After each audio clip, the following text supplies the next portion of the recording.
Today it is time for the final 3 generations of second stage Pseudo Legendaries as Paradox Pokemon. Just like always, each of them will have both a future and a past form. The first Pokemon of today is Hakamo-o and we'll start with its past form. The shape study of this piece was quite easy, but I did make a mistake for the arms. Instead of using the circles for the armor plates he has on his design, I just used the arm sizes instead. This made it difficult for me to understand where the circles had to be precisely, which resulted in a lot of tweaking later in the drawing process. During the addition of the details on top of the shapes, a feeling of an horrendous end result occurred. Luckily this wasn't actually the case, and the sketch only required some proportion and minor detail tweaking. We shortened his arms, we gave him a bigger head, made his legs a bit bigger too, and we resized the plate on his head as well. The first thing we did for the past elements was to bring back the Ankylosaur tail by simply giving him a large rock on the tip of it. We then spent quite a lot of time adding a lot of feathers and spikes to multiple parts on his body. My biggest inspiration for this piece was still the amazing Native American aesthetic,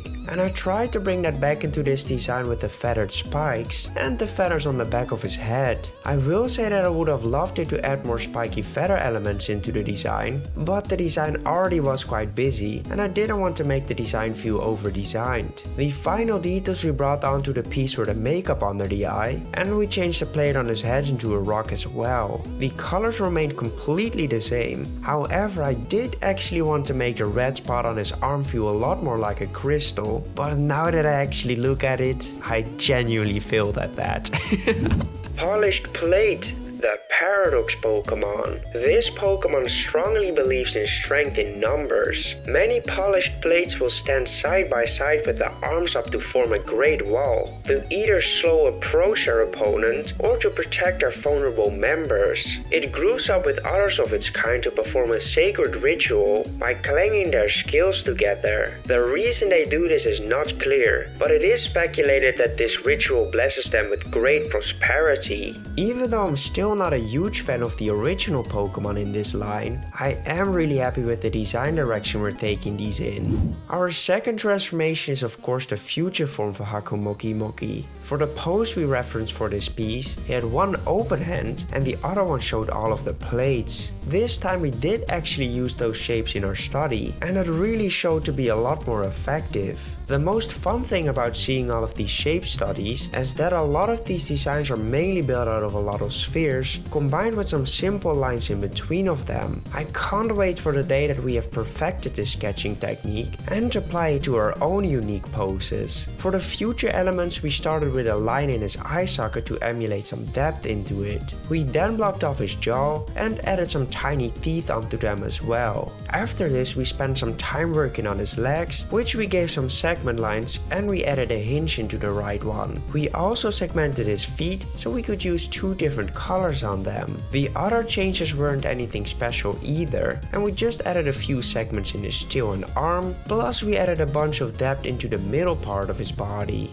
The color palette remained completely the same due to the part electric typing, but I will say it was weird to figure out what to do with it shiny, because every single part of his body was already grey. This made it difficult to see which parts I had to replace and which ones needed to stay the same. Iron Armor, the Paradox Pokemon. This Pokemon spends most of its time gathering food to eat in order to strengthen its skills. Once it has been able to strengthen its skills to the maximum level, it starts non-stop training in order to reach their final evolution. I'm still a huge fan of the jaw we added into this piece. It isn't as extreme as it was for Iron Thorns, but it does help to make the design feel a lot stronger and more interesting in general.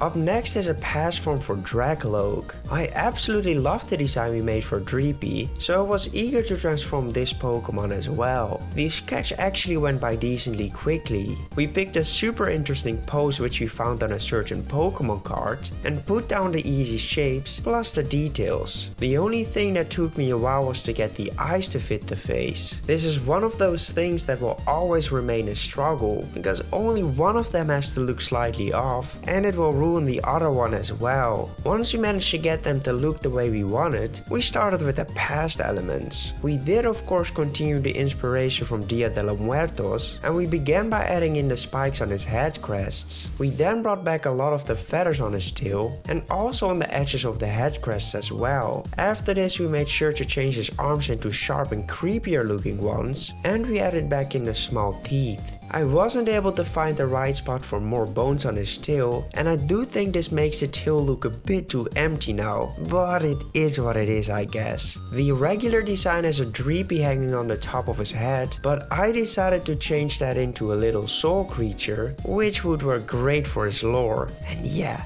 it was easy to draw too. For the colors we once again used a different color palette than his original one, but we did bring it back for a shiny. Reaping Guide, the Paradox Pokemon. This Pokemon guides deceased spirits towards the afterlife, but they only do it for a certain exchange. The spirit on his head must guide it towards any weak and injured prey. This makes it so Reaping Guides rarely go without a meal, and the spirits reach the afterlife safely. I really like how creepy this Pokemon looks now. The changed arms definitely help on that department, although I do still think that his tail looks a bit too empty right now. I created a brush set with all my favorite brushes. I use each of them with every drawing that I make, so if you want to draw in the same style as me, I recommend checking out my website. For only €5.99, you can get the Procreate brush set, which you will be able to use in Procreate. It includes an amazing line art brush, a highlight brush which instantly makes your pieces look a lot better, and many other fantastic brushes. I also want to have a written down version of how to create Paradox Pokemon. That's why I created this step-by-step guide. It's easy to follow, and I added a bunch more tips you can use while drawing. You will also get the work files of the 2 Paradox Pokemon we created, and I added 2 work files with just a line art so you can practice coloring and shading. This guide is also available for €5.99 on my website, but since I thought you guys might be interested in buying it together with the brush set, I made it into a combi deal for only €8.99 for the both of them. That is a 25% discount, so I know what I would do.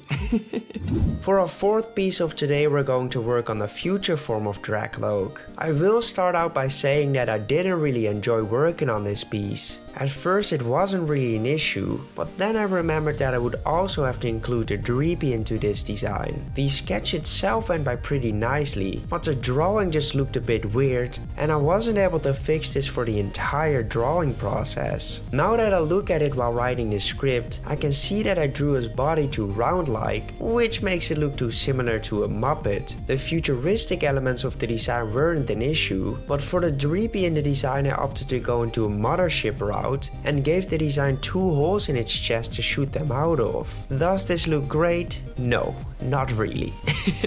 I'm just not really a fan of this line in general, which probably has resulted in me not caring too much about it either. I did have some fun with the colors, and not because they are so different from the regular one, but because it was fun to mix the different colors from both the stages into one. Iron Mothership, the Paradox Pokemon. This Pokemon carries around its young, but it doesn't do it for kind purposes. It shoots them into battle for own gain, and won't hesitate to sacrifice one of its offspring to get out of tough situations. Although this might seem like a horrible action, our Missile seems to enjoy serving its parent and follows up orders without questioning. I just don't know about this design. I will also admit that I even forgot to shade the lighted parts at first, and this made me reanimate the piece as well. I am sorry for this abomination, guys.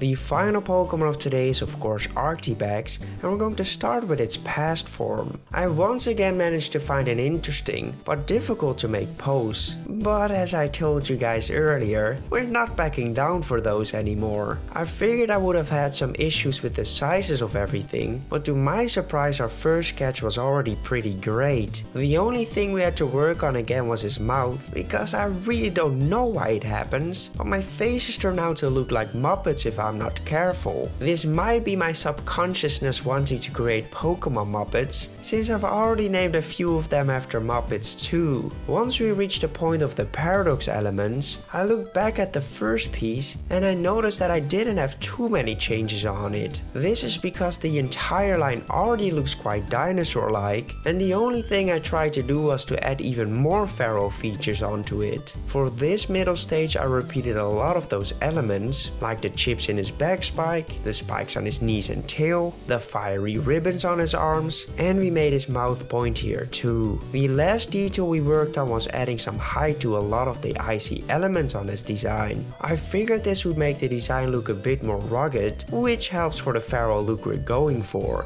The colors remained completely the same, except for his shiny, which we completely changed into a crocodile color palette. We even changed the color of his eyes to resemble radioactiveness, because it already looks quite similar to Godzilla.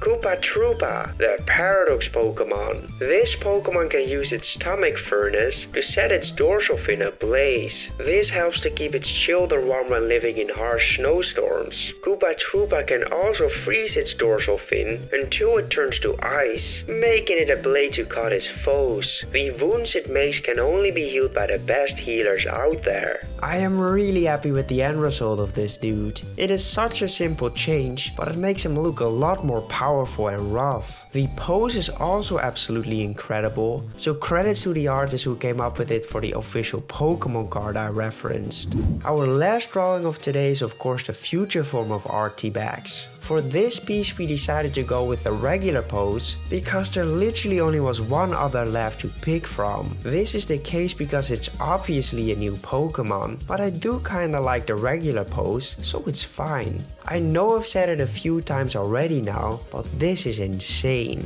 Literally the only thing I had to change from adding in the details was to make his face elements slightly bigger. The rest was already in the exact way I wanted them. I definitely realized that this wasn't necessarily the hardest pose to replicate, but with the ease I was able to make it, I actually blew myself away. For the future elements we started by closing off both his arms and legs to give the look of being made out of parts. We followed that up by making segments in each of his legs and by adding some other segment lines on both types of his limbs. After adding one segment to the tip of his tail and two basic segment lines on his back, we moved our focus towards his facial area. We made sure to make his jaw a bit sturdy and blockier, and we added some nostrils to the front of it. We also added one tiny square of lighted part on it, plus we added a segment of lighted part on his forehead. Once we were happy with these elements, we added his final details like some refined forms on his back spikes, and we managed to bring in a big belly patch on the frontal part of his body. Iron Raptor, the Paradox Pokemon. This Pokemon is a common house pet for children and adults alike. While it isn't your typical dog, it is a very low maintenance pet perfect for irresponsible children. Iron Raptor can store much larger items in his body now that it has evolved, serving as an extra bag to carry luggage. This is really one of my better drawings I've done. The only thing I would probably still need to work on for this design is to make his eye a little bit bigger, because this does feel a little bit too realistic compared to the regular design. A bigger eye would definitely make it look a lot closer to the cartoony style of Pokemon. Well, these were the final second stage Pseudo Legendaries as Paradox Pokemon. Tomorrow we'll have another episode of the Collabor region for you guys, and next week we'll do a recap of our second stage Pseudo Legendaries. Let me know which one was your favorite, and goodbye!